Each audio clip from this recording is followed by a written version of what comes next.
朗民眾的怒火現在全面的爆發哦，是不是川普所激起的？現在伊朗在於本土還有在全球的民族聖戰呢？另外，我們今天也會特別來關心到的是伊朗的攻擊，還包括了在中東地區的海水淡化設施，也要一起來賠賬嗎？再來就是美國本土會不會最後也淪為戰場？今天就這些議題，我們會一起來做關心。我們先來看到這個穆吉塔巴，伊朗的最高領袖，他這樣說的，絕對不會放棄為烈士做復仇的。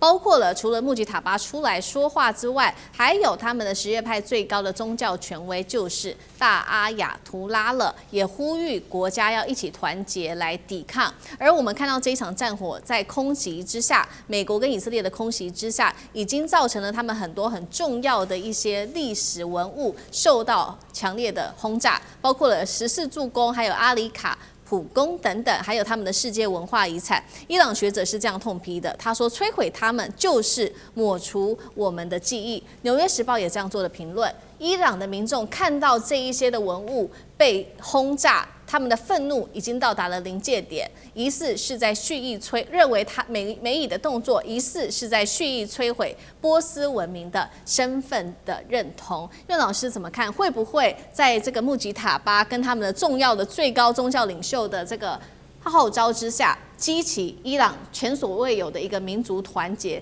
接下來的報復規模，尤其聖戰，有沒有可能更猛烈？老師怎麼看？我覺得一個9000萬人的國家的話呢，由他們最高的这個大阿亞圖拉就是穆吉塔巴裡面宣布這個聖戰啊，這個力量真的不容小覷，而且這個我覺得這個川普根本沒有想到。那現在的話呢，我跟大家可能會講的40柱宮啦，或是這個阿里卡普宮啦，古列斯坦宮啊。大家可以在網絡上裡面找個照片，就可以說是那個整個是波斯文明最重要17世紀以來最重要的。那好有一種比方啊，就是說如果我們在這個北平的故宮完全被炸平，或者說是我們山東的曲阜當中的孔廟、孔林跟這個孔府通通被炸平的時候啊，那對中國人來講的話呢，基本上的信念都完全沒了。那就等於是我這不單純的是這個滅種而已啊，你這是消滅的文化，抹去我的文化記憶啊。那我覺得這種的話呢最可怕，尤其可怕的話呢，目前這個伊朗面對它有3種情況是極其可怕的。首先第一個這個穆吉塔巴的話呢，他所面對的是這個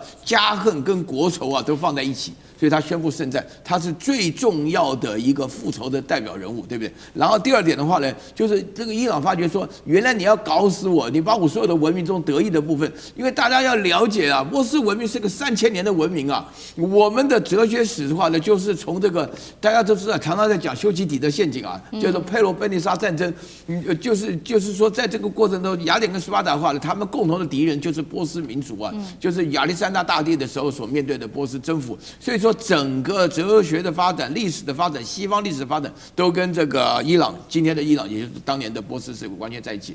然後第3點的話呢，全世界的人只要有一點正義感，都會發覺美國這種國家哪有資格當泱泱大國，根本就是偷襲騙殺。那這樣子的情況下來講的話呢，我覺得這一次有一個非常奇怪的一個現象啊，大家有沒有注意到？就是美國從來也不好意思找盟邦來支持，那盟邦也不會來支持。美國有很多盟邦啊，對不對？原來的話，每一次打仗，我看了都在聯合國還假惺惺的表決一下，然後派出聯軍。那現在都沒有了，就美國自己一個獨立作戰。你認為美國獨立搞這樣子，國內就亂七八糟啊？那國外的話呢，就認為這根本就不正義。我們哲學裡面講說，孟子說打仗還有義戰。義戰的話呢，對於鼓動士氣非常有幫助啊，對不對？那你現在的話呢，這場戰爭不正不義，所以我們剛剛才出現那種福特艦動不動就失火啊，廁所不通啊，這個小問題構成一個非常非常嚴肅的一個發展，有人反對嘛？美國這種做法有人反對嘛？好，這個是美以針對於這個伊朗他們的文化遺產的攻擊，掀起了伊朗內部非常大的一個民族團結的一個士氣哦。也在這樣子的一個情境之下，伊朗持續的轟炸，他現在鎖定的下一個目標，來自於 CNN 的說法，就是在中東波斯灣國家的海水淡化設施了。畫面上我們請導播 take 這些所有的國家，包括沙烏地啊、阿曼啊、科威特、阿聯酋等等，都是依靠這一些海水淡化的。那麼如果真的被這個摧毀的話，就會直接升級成民生浩劫。將軍怎麼看？我就補充一下哈，其實我們軍人打仗有一些東西是不打的。第一個，比如說醫院你是不能打的，救護兵你是不能殺，所以他們醫療救護車上面都畫着大大一個十字，那不是給敵人的狙擊槍瞄準，那是告訴你說我這是救護車，你不能打。這是這個國際有相關的公約哈。是。另外還有一個不打的就是文化不打。你知道2次世界大戰裡面，你看巴黎打了沒有？沒有打哦。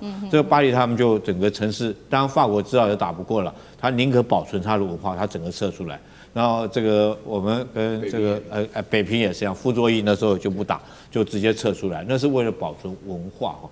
所以有時候我開玩笑講說，如果2個之間開戰，什麼地方最安全？你知道，故宮最安全，故宮最安全哈。因為2岸之間大概不會。那伊朗、以色列這時候居然去打人家伊朗的古蹟，這是非常非常惡劣，就徹底，這已經不是說這個只是一個軍事上的衝突，整個徹底要將這個所謂伊朗的文明將它消滅掉，因為這可能牽涉到彼此之間宗教的仇恨所以譬如說是是不是再有十日軍第2次的。再一次的東征那種心態，我覺得這東西不可避免，因為他們在這古蹟上面，他都蓋了藍色的布嘛，表示我這邊是古蹟嘛，你不要打嘛，對不對？這是人類的文明嘛。但是以色列照樣炸，可見的我認為以色列是故意的，目的就是要消滅這個伊朗的文明哦。那我們講到這個淡水，其實在這個2003年的那時候，伊拉克入侵科威特。那會不會發生這種事情？會不會去攻擊淡水廠？我覺得可能性很高哦。這不是沒有發生過。當初伊拉克去打科威特，最後被美國打敗走的時候，他走的時候有多惡劣？他就把所有的石油要不然一把火燒掉，燒了好幾個月。那時候造成你這個全世界來講的話，石油的危機。第二個，他將這個油倒到波斯灣裡面去，造成那個海水淡化廠的這個沒辦法做海水淡化，你就沒辦法取得淡水。所以整個科威特90%要用的淡水都必須要用運輸來。那我認為這是，如果說你把伊朗逼到狗急跳牆，狗急跳牆我覺得他去攻擊這些海水淡化廠的可能性是非常高的，因為現在我們看到双方已經殺紅了眼嘛。那以色列来講，也揚言要去攻擊伊朗的產油設施，然後讓你的油沒辦法賣出去斷掉你的國家經濟命脈。那你斷我經濟命脈，我就斷你的民生設施，我就將你用水全部這個海水淡化廠打掉。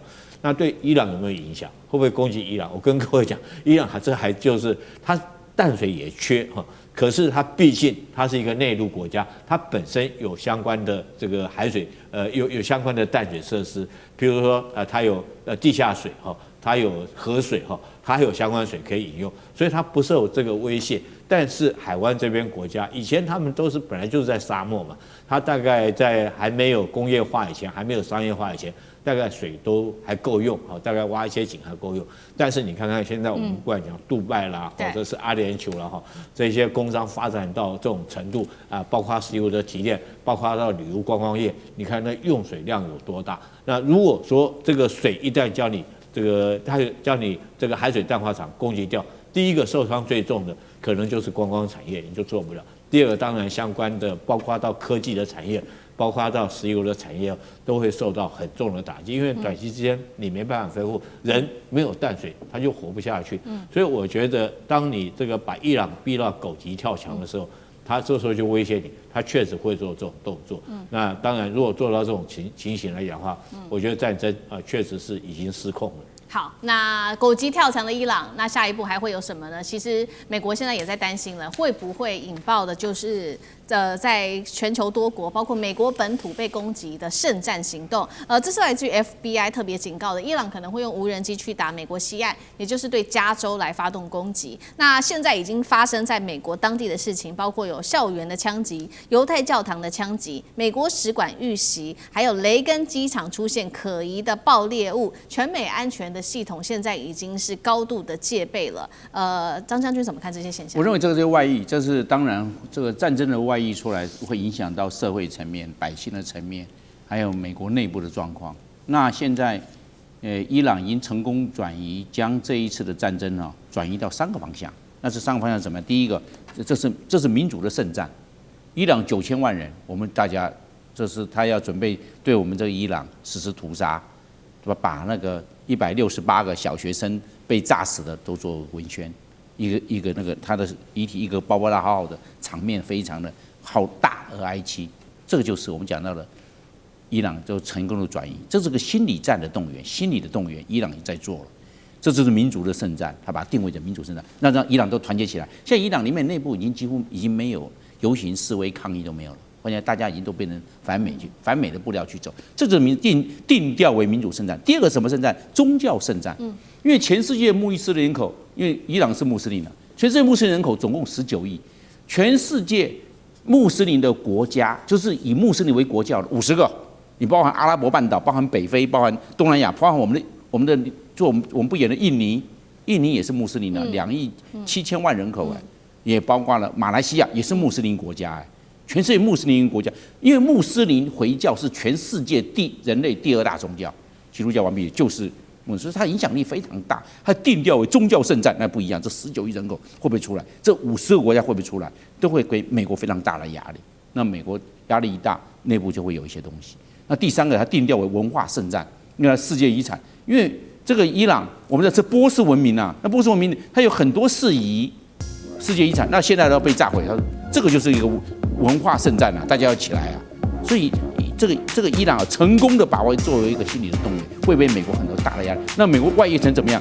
它的內部會造成對立，會衝突，會不會有槍擊事件？